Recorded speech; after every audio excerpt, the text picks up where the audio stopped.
இன்னொன்று வந்து பார்த்தீங்கன்னா ரொம்ப மாசா ரொம்ப ஹீரோயிக்கான ஒரு லுக்கா இருக்கட்டும் அப்படிலாம் கொண்டு வராம அந்த நிலம் சார்ந்து வரக்கூடிய ஒரு திருவிழா அதுல வரக்கூடிய ஒரு லுக்கா. ஆனால் அதுல எப்படி வந்து நம்ம ஹீரோவை காட்டலாம் அப்படின்றது கண்டிப்பா இந்த டைரக்டருக்கு தான் இந்த பாராட்டு எல்லாமே போய் சேரும். அவ்வளோ ஒரு அழகா வந்து அவரை வந்து சீன்ல உள்ள கொண்டு வரது வந்து ரொம்பவே அழகா இருந்துச்சு. அண்ட் இன்னொரு விஷயங்கள் வந்து நிறைய பேசியிருப்பாங்க. இன்னொன்று என்ன அப்படின்னு பார்த்தீங்கன்னா, அவன் பாட்டு பட்டாளத்துக்கு அண்ணா இருந்தான், இன்னொன்று வந்து போராட்டம் பண்ணிட்டு இருந்தான், அவனை வாயா வாயா சொல்லிட்டு இப்படி வர வச்சுட்டீங்களே அப்படின்னு சொல்லிட்டு அதுவும் போயிருந்துச்சு. இதுவும் வந்து பாத்தீங்கன்னா அமர் அண்ட் பராசக்தி இது ரெண்டுத்தையும் மென்ஷன் பண்ணி தான் அந்த டயலாக் கொண்டு வந்திருக்காங்க அப்படின்றது இருந்துச்சு. அதுலயும் வந்து பாத்தீங்கன்னா நிறைய பேசுறாங்க இந்த டயலாக்ஸா இருக்கட்டும் இல்ல லுக்கா இருக்கட்டும்.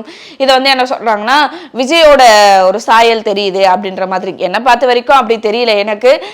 நிறைய பேர் வந்து சொல்றாங்க இது விஜயோட சாயலை வச்சு வருது, ஏன்னா அவர் வந்து சினிமால இருந்து இப்ப அரசியலுக்கு வந்திருக்காரு இல்லையா. ஸோ அந்த மாதிரி இப்ப வந்து சிவகார்த்திகேயன் வாயா வாயா நீங்க இப்ப வந்துட்டாரு அப்படின்னு சொல்லிட்டு சொல்றாங்க. எனக்கு தெரிஞ்சு அந்த படங்களை பிரதிபலிக்கணும் காட்டணும் அப்படின்றதுக்காக வச்ச மாதிரி தான் இருந்துச்சு. ஏன்னா படத்துல எப்படி வரப்போகுது, முழு மூவில எப்படி வரப்போகுது, ஃபுல் மூவில அப்படின்றது நமக்கு தெரியாது.